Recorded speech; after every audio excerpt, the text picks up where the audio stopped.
Welcome to the Gay Buddhist Forum, where teachers from all schools of Buddhism offer their perspectives on the Dharma and its application in modern times, especially for LGBTQI audiences. These talks are offered freely to the world and made possible by appreciative listeners. If you would like to support our efforts to share the Dharma with underserved audiences, please visit gaybuddhist.org. There you can donate, find a list of upcoming speakers, or enjoy many hundreds of these recorded talks dating back to 1996. I decided that I would talk about the Brahma Viharas today, which are the worthwhile emotions, if you like, or the mind states or feeling states that the Buddha talked about as being the place to dwell, as opposed to all others, basically. Because, especially in the wake of our, I don't know whether to call it a celebration or a remembrance or whatever, of September 11th again, I found that, at least with my friends and colleagues, that there were a lot of feelings up again. There's always a lot of feelings. But this time it was, depending on your outlook about all this political mishmash, just a lot of anger, a lot of confusion, fear, and questioning, of course. And harder than ever to kind of keep ourselves in a place of nurturing kind of happiness. To talk about all four of these in just the minutes that we have this morning, I don't think is really to do it justice, and to share from my perspective about what this is all about, also as a lesbian feminist. I thought I would emphasize two of them more than the others. So we're talking about the mind states, some of you are probably familiar with this, right, of metta or kindness, of compassion, of joy, and of course of equanimity. But right now I thought for this morning I would just go more for happiness and really try to talk a little bit about, for me and for my teaching, what metta and what joy are really all about, and what the experience of that is, and why that's really important, I think, for us as practitioners. Sometimes this practice can get a bit somber, and that's not always very nurturing to ourselves and to other people. I usually start thinking about this in a general way. So if I could boil it down to one thing, what is one message for happiness, or one way of being, I would come up with the word connection. A nice, simple English word, something that we use all the time, right? Or two words, I might say, to connect. In other words, to be with, right? Rather than be apart from, or separate from, or opposed to. And that may sound really simple, right? When you think about it, well, of course, it's a nice thing. But I think that is diametrically opposed to the current worldview. Again, exemplified in some of our concerns about September 11th issues, but just in general in our own lives, we're pretty much taught to take care of ourselves. And this is a very sad thing, because from the Dharmic viewpoint, that's not going to lead us anywhere. It just isn't. It is unreliable. If we are focusing ourselves with the idea that we can we can control the inevitable, we can control what's going to bring us happiness, right? What's going to bring us pleasure, and we can also control or push away the things that we don't want, things that are difficult for us. If that's really what we're operating on, well, I think we're in trouble, because that is impossible, right? Isn't that the basic teaching of the Dharma? Anicca, impermanence, the insubstantiality of all things, and change, those kind of Dharma words. Sure, something might last for a little while, and we can have some nice moments. I'm not saying that, but, we have to get used to the idea that this is a flowing culture that we live in, and unreliable in the sense of constant happiness or continuing inevitable happiness, right? And this always sounds like, the bummer message of the Dharma, right? But it's not really, because as soon as we accept it, right, as soon as we begin to see that in our lives, and I know some of you well enough to know that you can see that from time to time, you can get a glimpse, that this world view of trying to control things isn't going to work for us. We open up and realize we have a practice called mindfulness, if you want to, general term again, that can help us with this, to be present to what is in the moment, right? So that goes juxtaposed to the idea of trying to predict and to change and to force and to hold things in a certain way. So we open in the present moment to what is, and we connect with it. That's kind of the remedy for this kind of problem, I think. So the kind of openness, also, I would say, that we use has to have a loving quality to it. Whatever you want to call it. You can call it presence, attention, loving attention, metta, kindness. So a lot of times in meditation, I'm sure you'll hear the Dharma teachers say, so bring this open-hearted attention to, your breath or to the present moment or something like that. That's what I'm talking about. This open-hearted attention has the quality of warmth of heart, of metta in it. So we learn how to connect moment to moment in this way with a loving intention. Intention is another strong word in the Dharma, right? A big emphasis is put there. Some would go so far as to say intention is everything. In other words, if our intention, moment to moment, is to be present and to connect with some kind of quality of heart, whatever we can come up with in the moment, that's enough. Everything follows from there.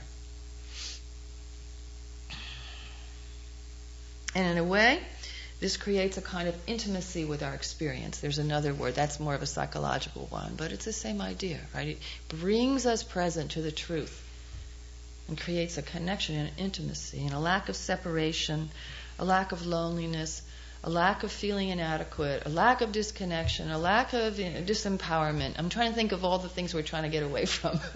A lack of alienation, because in that moment, we're right there. We're everything, right? We're connected. And metta is a strong piece of that. Very strong piece I have found. It's not a kind of a being present with everything, that's good. But the quality of heart, I think, needs to be nurtured. Especially when times are hard. And there's big promises behind this quality of heart, this warmth, this metta. Big promises. The Buddha actually listed, I think there's 11 of them.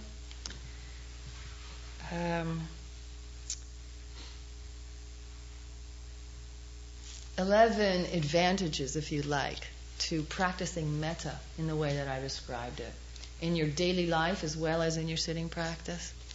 And I thought I would read them to you because they're so simple, and yet I think they're everything we want.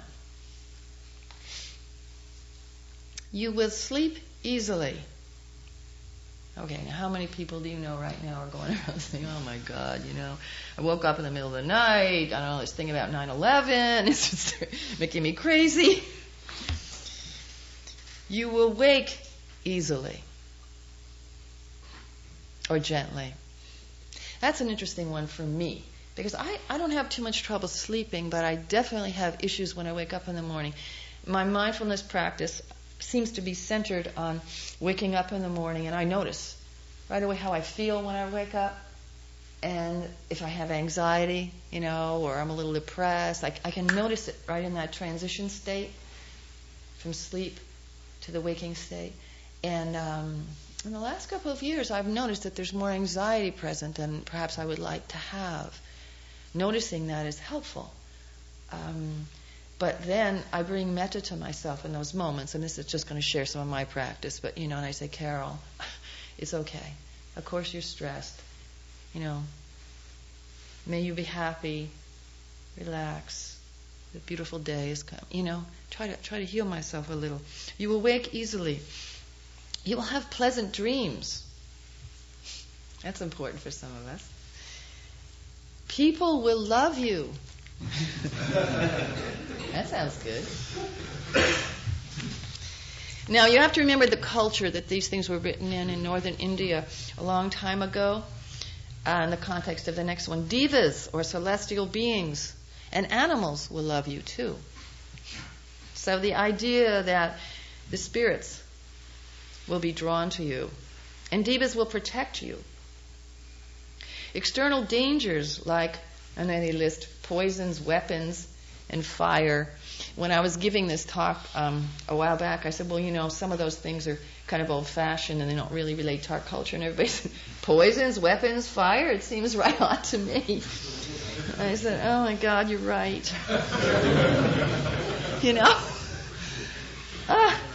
Especially in the context of some of the stuff that's going on right now. I think this one is particularly beautiful. Your face will be radiant. Isn't what we want for ourselves truly? That's a nice desire. I'll get to desire in a minute. But that's a nice wish for ourselves, I think. Not to be, the most handsome stud on the block necessarily, but to have a radiant face. Your mind will be serene. And because the Dharma has a special interest on passing over, and the karma of the moment of death in some traditions is very important. You will die unconfused. Wow, wouldn't that be a blessing? Huh? Wow. I'm thinking now of people that I have witnessed, and you probably have too, die, and how I have wished that for them. I might not have had that language at the time, but that's what I was wishing. Some kind of understanding for them, a peacefulness and a connection with the moment, even in death. You will be reborn in the happy realms. Well, again, a better life, a more peaceful and happy life. One teacher I used to work with, he sometimes recommended that people memorize these, sort of like a mantra kind of thing. You will sleep, you'll wake easily, people will like you, you will have a radiance. It's interesting. All these promises just based on being kind to ourselves and kind to others.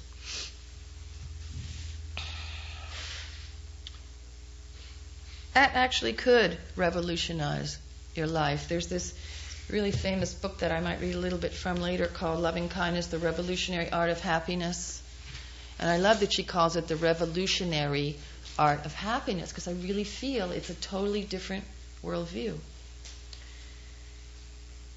You're probably familiar with Sharon Salzberg. She's the Vipassana Theravadan teacher. This was her first book, and I think it's the best so far.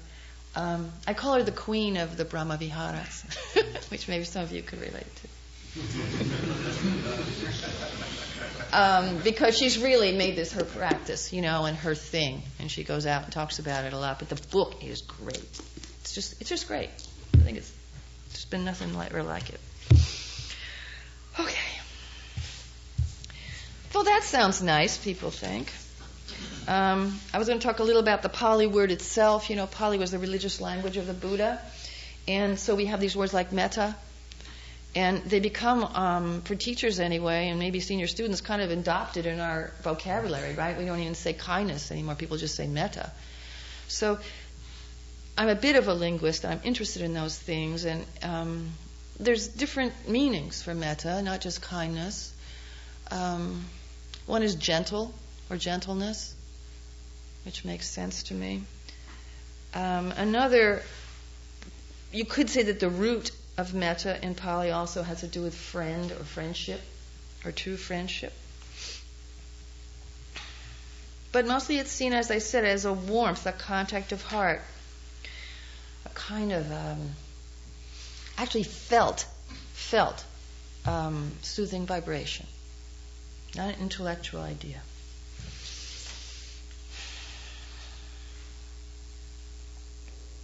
And then we have desire. And it's very hard for me to talk about happiness or metta or love, Buddhist love, without mentioning desire. Because inevitably somebody will say, well, does that mean I can't want anything or have anything or not desire anything for myself? Or what about passion? All these questions kind of come up. For me, the way I understand this, although desire in the Dharma is put as one of the three poisons, you may be familiar with that, akin to greed. It's about I. It's all about I. I think the Dharma is talking about the kind of desire which is self-gratification, if you want to think of a common word that we might use. In other words, what can I get for myself? What person can I get for myself? What job can I get for myself? What new car can I get for myself? And this creates a kind of conditioned, right, habitual kind of desire for self-gratification. And you know how in the Dharma, the conditioning process is what we're talking about all the time. We create a habit of thinking about ourselves. Selfish people, right? Psychological words. And then we have in the Dharma selflessness. I don't think that means up to give a sense of who we are, give up the sense of ourselves. It means to break this conditioned habit of going here immediately anything happens, especially something that we don't like very much, right? It's not about me. It's not a conditioned separateness. It's not a conditioned idea that I have to have something for myself. And along with that goes the dropping of expectations. This one was very important for me, and it was a lot in relationship, actually, is where I experience it the most, but it can happen easily. When I think it's going to be a nice day, and I walk out and the clouds come over, and I'm pissed off. And I'm just trying to take a very simple examples, But in relationship, this is where I think the strongest self-centered conditioning is for me anyway. I want to have a happy relationship. I want love and kindness. And I get conditioned into a pleasurable state of some kind, whether that's sexual, whether it's just a nice conversation, And the example I think I'll use today was when I was first in my relationship, we moved in together. We were kind of in sort of a honeymoon stage. And in the morning, my partner, she was very joyful to see me. Whether that was when we first woke up or whether we'd meet in the bathroom or whatever. And there was this smiling face, this radiant face, And then I'd say after a couple of months, that face wasn't there every morning, And it was not an ugly face necessarily or a mean face, it just wasn't quite that luminous thing, wasn't quite there as often as much. And I had a lot of expectation around that. Just in a couple of months, I'd conditioned myself to the idea that this was something I was going to get every morning. And I'm not a very good morning person. So that had something to do with it. I kind of needed this, in a way. So you see where I'm going with this. That's a very difficult, conditioned, self-centered desire for my own happiness. That is skewed, right? It's wrong view, if you like. It's placing my happiness outside of myself on someone who is unpredictable, as nice as she may be, and can only create dukkha, pain for me. Because obviously, every morning, she's not going to be doing that smile. And this was okay. I got over it, by the way. So we worked through that. And the Dharma, quite frankly, is helpful to me in situations like that. Right away I can say, what am I doing? Conditioned expectation created through desire, personal conditioned desire. So that kind of desire, I want to make it very clear that wanting for myself is a trap. But that doesn't mean that there can't be desire for happiness in one's life, or the wish for happiness, right? The desire for nice things, the desire for others' happiness, that they be happy too, right?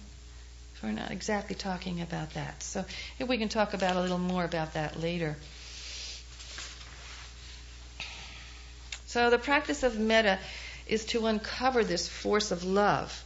So it's actually a practice, and some of you may be familiar with that. There's phrases you say to yourself, right? May I be happy, may I be at peace, that kind of thing. But I think it's more cultivating a warmth of heart, a feeling, a force, which actually uproots fear. That's the promise of the Dharma. I have found that to be true, particularly that. Uproots fear, for me to some degree anger, and guilt, which is a really big one. Even can uproot guilt, I think. And works for clarity in a certain situation. Because when we have all this fear and guilt going on, we can't see clearly, right? We don't know what to do. The foundation of metta practice is learning how to be our own friend and a friend to others. I was driving to Sangha, I guess it was Tuesday night, that would have been September 10th. We had a special ritual around this kind of thing, around the September 11th issues. And I happened to turn KPFA on just spontaneously as I was coming down, and Ram Dass was on. I don't know if you happened to catch that. He was at a rally in the city that KPFA sponsored, and he was talking about love and metta and kindness to all these political revolutionary types, that were down there at the rally. And it was so beautiful to hear. And I wrote down on this little sticky, when I came to a red light, what he was saying. And he was talking about compassion and metta, and he said, I see that as heart-to-heart resuscitation. I thought, perfect. A medical first aid even, a healing power for the planet. And heart-to-heart resuscitation, waking up. It's just really clever, very well put.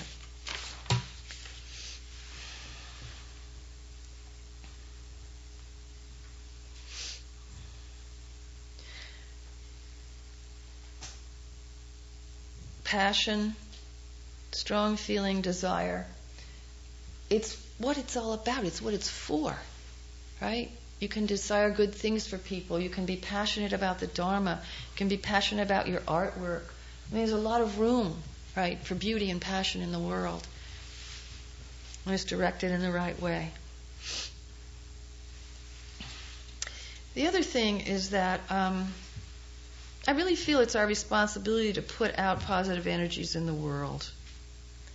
I really think it's way out of control. And I'm not saying we need to be sweet all the time. It's not what I'm talking about. I'm just saying that when we connect with people, with animals, with all beings, that we connect with our hearts, whatever that means to us. And this ability sits within us. Now, I know we don't always feel this way, right? That's why the cultivation of metta practice is a good thing. But it is there. It's like, Thich Nhat Hanh says, the seeds of happiness, the seeds of love are within us. It's just a matter of watering them, right? That's his very famous metaphor. So I would ask us to take up the challenge to cultivate metta in this way. And remembering that it's not just for others, it's also for ourselves. I don't know if this has been your experience, but I would watch for this. My experience, and I believe the teachings are, that you can't have 3 different mind states within your being at once. So in other words, if you're feeling kindness, you're not feeling anger. You're not feeling jealousy, right? You're not feeling envy. If you're feeling joy, you're not feeling pity or depression. Now, maybe it's just a moment, right? These things don't last that long sometimes. But as we know, it's a reconditioning process. So we do these things for ourselves as well as for the benefit for other beings. Purifications of emotions. That's another way it's looked at. The purifications of our emotional state.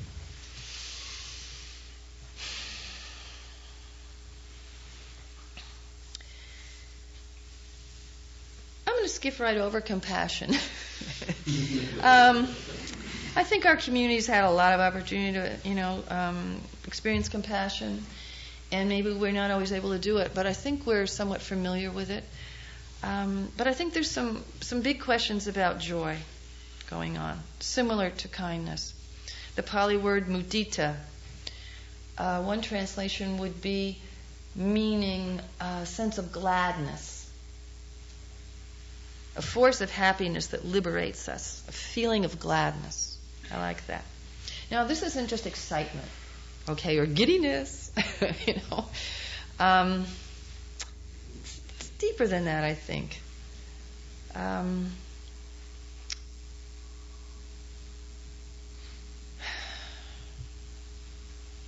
We tend to limit ourselves and we limit others. We judge, we compare, we demean. We don't mean to do it, but we can't help it. So the traditional understanding of mudita is not just called joy, it's called, at least in the Theravada tradition, sympathetic joy. In other words, for somebody else's happiness, right? So somebody gets a promotion in the office and you're passed by, right? Happened to a friend of mine recently. And she felt the person was qualified, but, envy came up, jealousy came up. And so the teaching there is to practice joy for the other person's happiness, right? Not always easy to do. We compare, we judge, we envy. But these mind states don't make us happy. That's what I'm trying to emphasize here. This isn't a moral teaching. You should be a nice person. This is about what is going to bring us clarity of mind, purity, happiness. But that's a lot where the emphasis on. And if you look at Sharon's book, you'll find out she spends almost the whole time on sympathetic joy. In other words, for the community, for others who, have achieved things, gotten a new boyfriend when I didn't, that kind of thing. We've got to do it for ourselves. We've got to be sympathetic to ourselves. And we have to be able to train ourselves, I think, to delight in the pleasures of the moment, taking an active delight in things. Just for ourselves, to nurture ourselves. So what is it in all our practice that helps us do that? What is the thing, the practice I bet everybody in this room has, right? That will nurture joy. The kind of thing I'm talking about, taking delight in the present moment. Well, it's our mindfulness practice, right? It's a pure, simple one, right? Of paying attention. Because how can we delight in anything if we're not present for it, right? Okay.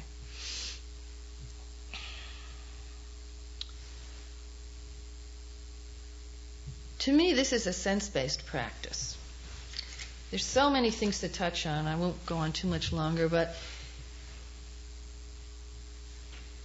I think lesbian, gay, bi, transgender people are particularly interested in the senses, at least from what I've seen. We tend to be out there, artistic, live our bodies, live our life kind of people, or we wouldn't probably been able to come out. So we're in touch on some level with our senses. And this is okay. I don't think the Dharma says anything about that being wrong. It's our intention about it and our approach to it, right? So, this sense of seeing, truly seeing the form, being present for the form that we're looking at, its beauty, tasting the chocolate cake, not just gobbling it down, listening to the sounds, really penetrating into them with our awareness. This can bring a real deep appreciation, right? Appreciation and gratitude for life. And that brings joy. So that's the connection. Joy is a practice of appreciation and gratitude. One of the things that is talked about in the Dharma a lot is generosity in connection with this. Probably should be talked about more. Being appreciative is a form of generosity. Paying attention is a form of generosity, of dana. It doesn't have to be giving money or being on a service committee necessarily. It's just having a generous heart to ourselves and to other people. The Buddha said that no true spiritual life is possible without a generous heart. The path begins here. The Buddha began his teachings here because when we practice generosity, we begin to know a very beautiful quality of joy, a sheer, unhindered delight flowing freely. Well, I don't want you to take my word for it. But I know that when I practice spontaneous generosity, I'm happy. Right? Doesn't it feel good to be able to give stuff away? Or to be able to share something that's important with someone? So these are sources of joy. This is Dharma joy for me. And again, I want to emphasize that our concentration practice, mindfulness practice, our concentration practice that we're reteaching ourselves to be focused helps the cultivation of joy. Okay, you can see why, right? Because you have to be present for a while with something.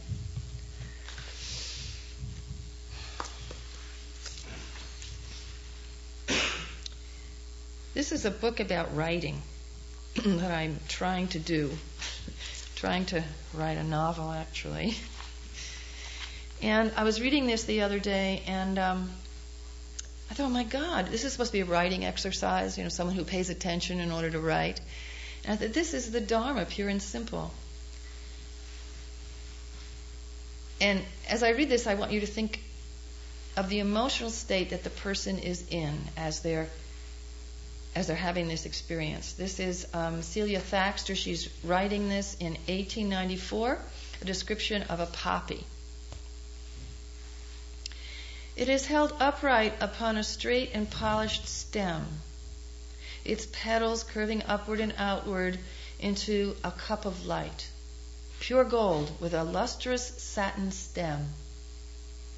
A rich orange is painted on the gold, drawn in infinitely fine lines to a point in the center of the edge of each petal, so that the effect is that of a diamond of flame in a cup of gold. Now, I can't believe that didn't transform her heart, having that kind of an experience. And I also can't believe that transformation didn't help her in her life, in her daily life, as she responded to people, to animals, and to beings. They say that there's no experience that justifies the contraction of the heart. There's no experience that justifies the closing downness that we do.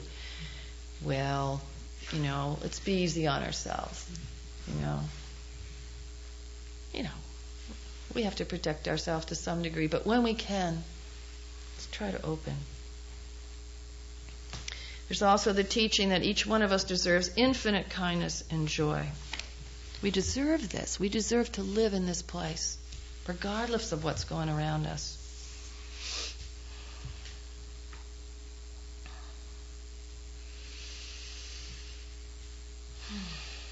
So, on closing, it's my wish that we can open to the love and increasing joy that's available in our lives.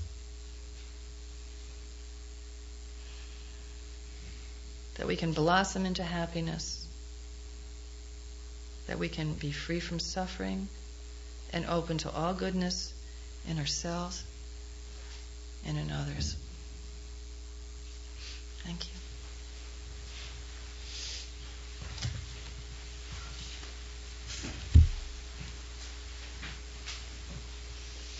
Any questions for Carol?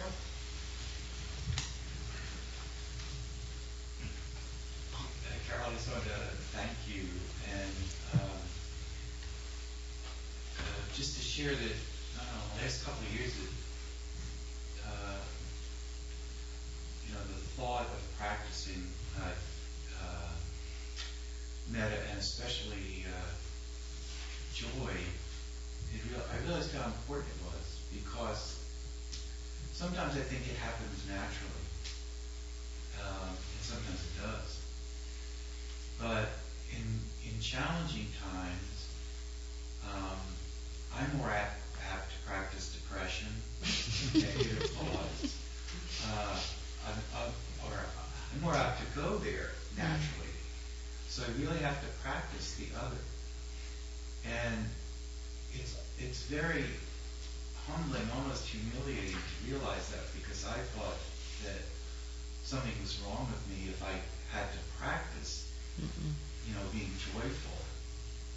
And now I realize, at least for me, that isn't true.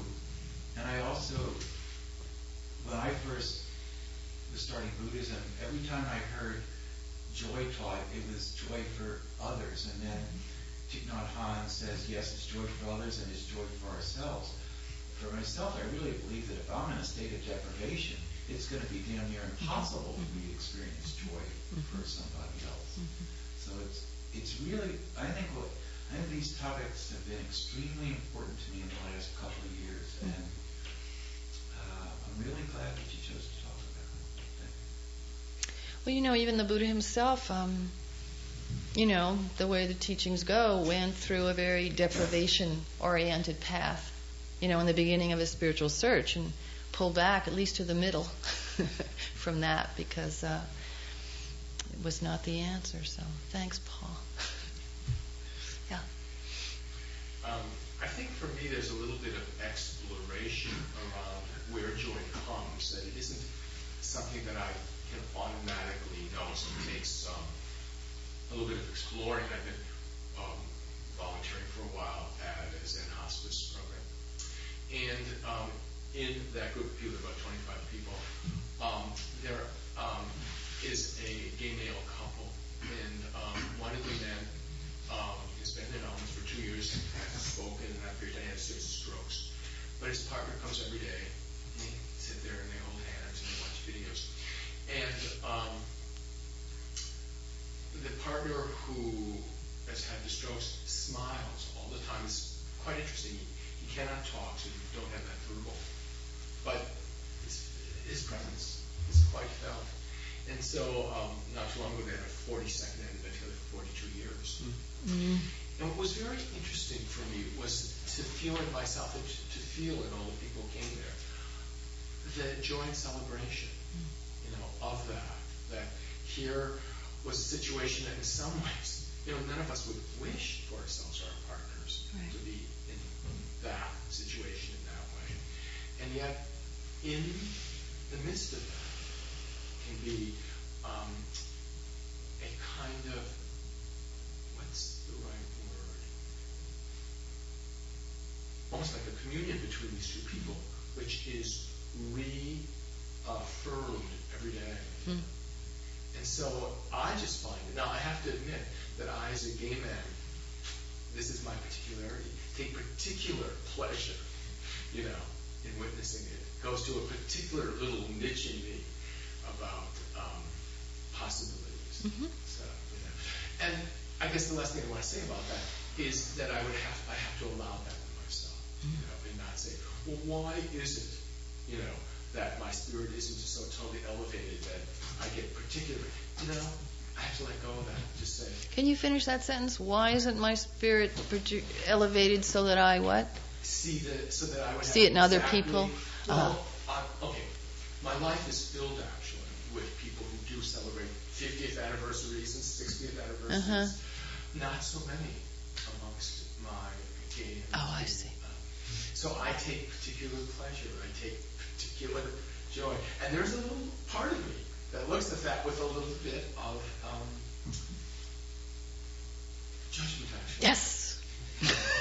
That's what I was trying to see. Yeah. Because your whole thing, and then Yeah. You know, the trip. This is the way I do it. We live in the relative plane. You know what I mean? Yeah. And we really need to, yes, explore, and I would say the word, make a dharmic inquiry into what does bring us a certain kind of special happiness. Now, yeah, you've got total awareness, though. You're not just saying, yeah, and the rest of it doesn't mean anything. No, you're just noticing. You notice the slight judgment, but I hope that you just let it go with understanding, because it's okay. Actually, it takes a different turn for me. Yeah. It gives me an opportunity for compassion towards myself. Well, yes, that too.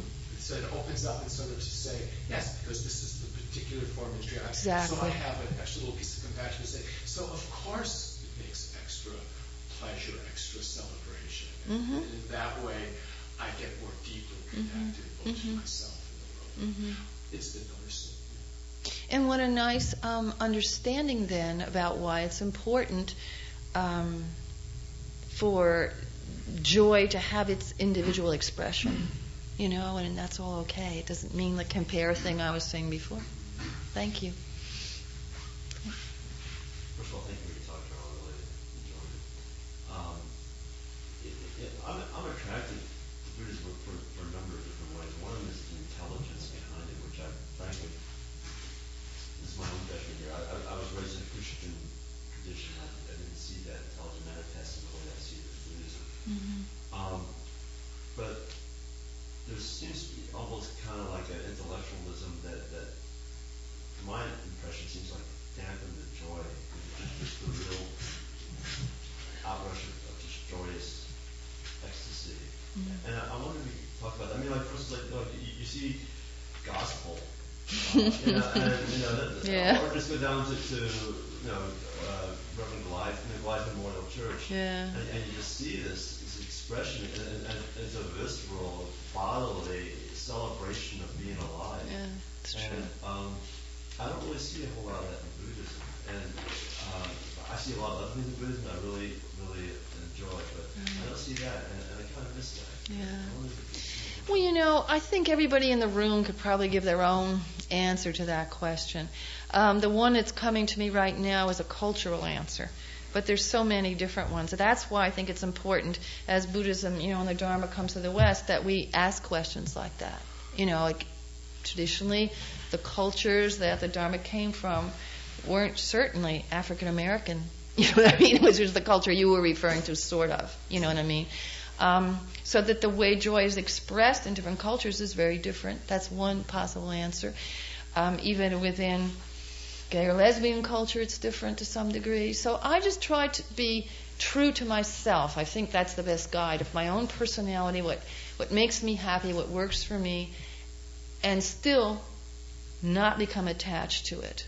You know what I mean? Because there is a difference there, needing to be joyful or needing for things to be a certain way. I mean, that's the dharmic piece of it, Would anybody else like to reply to that? Because I know it's a big issue. I'd like to make a short comment on that. Always a problem, like getting into lecture mode if I don't stop myself. But it depends, I think, on the kind of Dharma, the aspect of Dharma we're getting in touch with. The way that the Zen tradition has been customarily transmitted in the West to Western practitioners tends to feel rather grim, although it doesn't have to be. I mean, if you talk to the people that go to what some people unkindly refer to as the Zen intentionary, they're really not as grim as they seem on the surface. Right. But then, if you go to some Tibetan things, it's much more open and free, and there's a lot more smiling and that going on. If the Tibetans doing it, if the Westerners doing it, maybe they're still. Because I think a lot of Westerners come to Buddhism with the American Puritan expectations, and they want to do it right. They've got to do it right. And I remember specifically in England some years ago, I was talking to a lady. I went to some Tibetan place actually, and there was this lady who was just from the middle of Yorkshire. She had a thick Yorkshire accent. She said, "Well, I used to be with the Zen and the Theravadins, but I'm with the Tibetans now because they have more fun, don't they?"